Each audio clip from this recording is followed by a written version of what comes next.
सुप्रभात मेरे प्यारे बच्चों, कैसे हो? मैं आशा करती हूँ आप सभी स्वस्थ और मस्त होंगे। आज हमें भाषा मनी यहाँ बुक से अध्याय 4 कीमत इस अध्याय का स्पष्टीकरण समझना है। इसके पहले हमने इस अध्याय का पठन किए थे। आज हमें स्पष्टीकरण समझना है।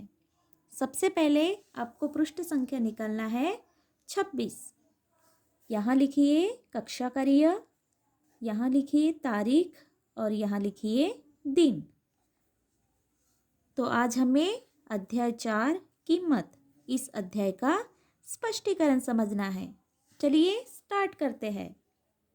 व्यक्ति को अपना पेट भरने के लिए कभी किसी के सामने हाथ नहीं फैलाना चाहिए।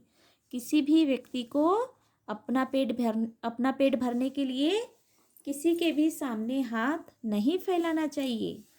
पाठ पढ़कर जानिए कि तेनालीराम ने यह शिक्षा कैसे दी। हमें इस पाठ को पढ़ना है, समझना है और तेनालीराम राजा ने कैसी शिक्षा दी यह समझना है। तेनालीराम राजा कृष्णदेवराय के मंत्रियों में से सबसे अधिक बुद्धिमान मंत्री थे। तेनालीराम राजा यहाँ कृष्णदेवराय राजा के मंत्रियों में से सबसे अधिक बुद्धिमान मतलब ज्ञानी मंत्री थे। यहाँ है तेनालीराम राजा। एक दिन तेनालीराम भोजन करने के बाद अपने घर के बाहर आराम से बैठे हुए थे। एक दिन तेनालीराम राजा भोजन करने के बाद, खाना खाने के बाद अपने घर के बाहर आराम से बैठे हुए थे। तभी अभी आपको पृष्ठ संख्या निकालना है 27। तभी एक भिखारी अपना भिक्षा पात्र उनकी तरफ बढ़ाता हुआ बोला, मैं भूखा हूँ, मुझे भिक्षा दीजिए, भगवान आपका भला करेगा।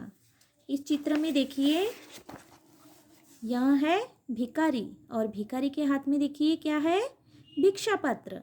भिखारी मतलब भीख मांगने वाला और भिक्षा पात्र मतलब भिक्षा मांगने का बर्तन। तो एक दिन क्या हुआ, भिखारी अपना भिक्षा पात्र उनकी तरफ बढ़ाता हुआ बोला, मैं भूखा हूँ, मुझे भिक्षा दीजिए, भगवान आपका भला करेगा। ऐसा किससे कहा? भिखारी ने तेनालीराम राजा से कहा। तेनालीराम ने भिखारी को गौर से देखा और बोले, तुम तो बहुत हट्टे कट्टे दिखते हो, भीख क्यों मांगते हो, कोई काम क्यों नहीं करते? तभी जब भिखारी ने कहा कि मैं भूखा हूँ, मुझे भिक्षा दीजिए, भगवान आपका भला करेगा, तभी तेनालीराम राजा ने भिखारी की तरफ गौर से देखा और क्या कहने लगे, तुम तो बहुत हट्टे कट्टे दिखते हो। हट्टे कट्टे मतलब मजबूत शरीर के, फिर भीख क्यों मांगते हो, कोई काम क्यों नहीं करते हो? भिखारी मौन रहा, उसने अपनी नजरें झुका ली। यह कहने के बाद भिखारी मौन रहा, चुपचाप रहा और उसने अपनी नजरें झुका ली, वहाँ शर्मिंदा हुआ। कुछ सोचकर तेनालीराम ने कहा, मैं तुम्हें 50 असरफियाँ दूंगा, बस बदले में तुम्हारे बाएं हाथ की एक उंगली काट लूँगा। भिखारी की तरफ राजा गौर से देखने लगे और क्या कहा कि तुम हट्टे कट्टे हो, भीख क्यों मांगते हो, कोई काम क्यों नहीं करते हो? तभी भिखारी मौन रहा, उसने अपनी नज़रें झुका ली, वहाँ शर्मिंदा हुआ। फिर क्या हुआ, तेनालीराम राजा कुछ सोचकर क्या बोले कि मैं तुम्हें 50 असरफिया दूंगा। असरफिया मतलब सोने का सिक्का। मैं तुम्हें 50 असरफिया दूंगा, बस बदले में मुझे क्या चाहिए, मैं क्या करूँगा, तुम्हारे बाएं हाथ की एक उंगली काट लूँगा। भिखारी घबरा कर बोला, नहीं मालिक नहीं। तभी भिखारी घबरा गया। क्यों घबरा गया? क्योंकि तेनालीराम राजा ने कहा कि मैं 50 असरफिया दूंगा, बदले में मैं तुम्हारे बाएं हाथ की एक उंगली काट लूँगा। तभी भिखारी घबरा गया और बोला, नहीं मालिक नहीं। तेनालीराम फिर बोले, चलो ऐसा करता हूँ कि मैं तुम्हें 1000 असरफिया दे देता हूँ, बस बदले में तुम मुझे अपना बायां हाथ काट कर दे दो। तभी तेनालीराम राजा क्या बोले कि चलो ऐसा करता हूँ कि मैं तुम्हें 1,000 असरफिया दे देता हूँ, बदले में मुझे तुम्हें अपना बायां हाथ काट कर देना है। ऐसे तेनालीराम राजा ने भिखारी से कहा कि मैं 1,000 असरफिया दे देता हूँ, बदले में तुम मुझे अपना बायां हाथ काट कर दे दो। भिखारी डर गया और गिड़गिड़ाकर बोला। गिड़गिड़ाकर बोलना मतलब दया के लिए विनती करना। भिखारी और ज़्यादा डर गया और विनती करने लगा और कहा कि मालिक कृपा कर ऐसी बात मत कीजिए। वहाँ गिड़गिड़ाने लगा, दया के लिए विनती करने लगा और तेनालीराम राजा से क्या कहने लगा कि मालिक कृपा कर ऐसी बात मत कीजिए। तेनालीराम ने कहा यह कम है तो चलो मैं तुम्हें 25,000 असरफिया दूंगा, बदले में तुम्हारी एक आँख ले लूँगा। तभी तेनालीराम राजा ने क्या कहा कि अगर आपको यहाँ 1,000 असरफिया कम लगते होंगे तो मैं आपको 25,000 असरफिया दे देता हूँ, पर बदले में मुझे क्या चाहिए, तुम्हारी एक आँख चाहिए। ऐसा मत कहिए मालिक, भिखारी हाथ जोड़कर बोला। तो भिखारी ने क्या कहा कि मालिक ऐसा मत कहिए और वहाँ तेनालीराम राजा के सामने हाथ जोड़ने लगा। यह देखकर तेनालीराम बोले यदि तुम मुझे दोनों आंखें दे दो तो मैं तुम्हें 50,000 असरफिया देने को तैयार हूँ। तभी और तेनालीराम राजा ने क्या कहा कि यदि तुम मुझे एक आँख के बदले दोनों आंखें दे दो तो मैं तुम्हें 50,000 असरफिया दूंगा। यह सुनकर भिखारी सिर पर पाँव रखकर भागा। सिर पर पाँव रखकर भागना मतलब बहुत तेजी से भागना। जब तेनालीराम राजा ने कहा कि मैं तुम्हें एक आँख के बदले दोनों आँखों के क्या दूंगा, 50,000 असरफिया दूंगा, तब भिखारी बहुत ज़्यादा डर गया और वहाँ बहुत तेजी से भागने लगा।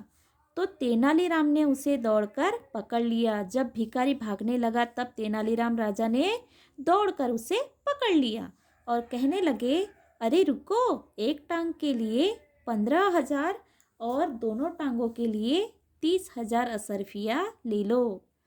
जब भिखारी भागने लगा तब तेनालीराम राजा दौड़कर उसे पकड़ लिया और तेनालीराम राजा ने क्या कहा कि रुको, एक टांग के लिए 15,000 और दोनों टांगों के लिए 30,000 असरफिया ले लो।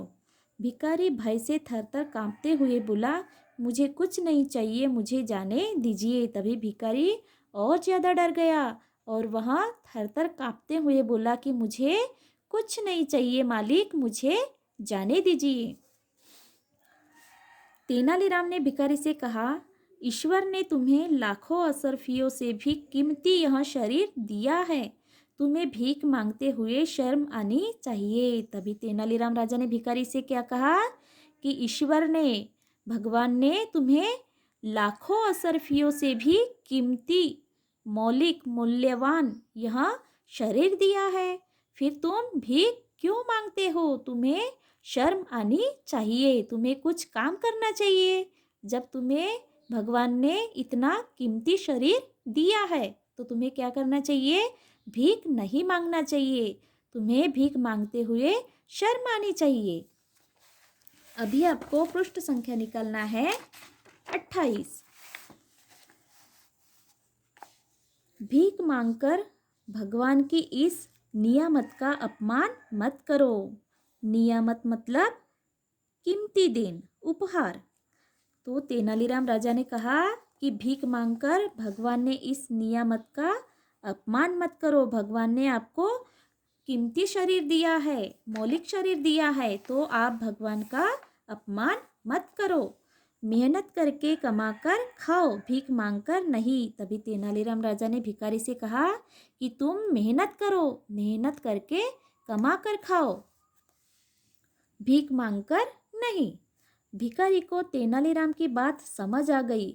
उसने शर्म से सिर झुका लिया। शर्म से सिर झुकाना मतलब शर्मिंदा होना। तभी भिखारी को तेनालीराम राजा की बात समझ में आई। वह समझने लगा कि तेनालीराम राजा सही कह रहे हैं कि मुझे कमा कर खाना चाहिए। तभी भिखारी शर्मिंदा हुआ। उसने शर्म से सिर झुका लिया।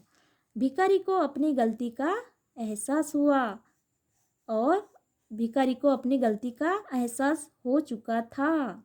एहसास मतलब महसूस। भिखारी को अपनी गलती महसूस होने लगी।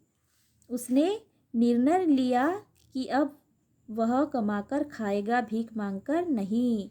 तभी भिखारी ने निर्णय लिया, फैसला लिया। निर्णय मतलब फैसला। उसने फैसला लिया कि अब मैं कमाकर खाऊंगा, भीख मांगकर नहीं।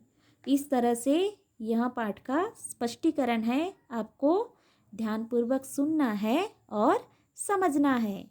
आज इतना ही। मिलते हैं नेक्स्ट पीरियड में। तब तक के लिए बाय।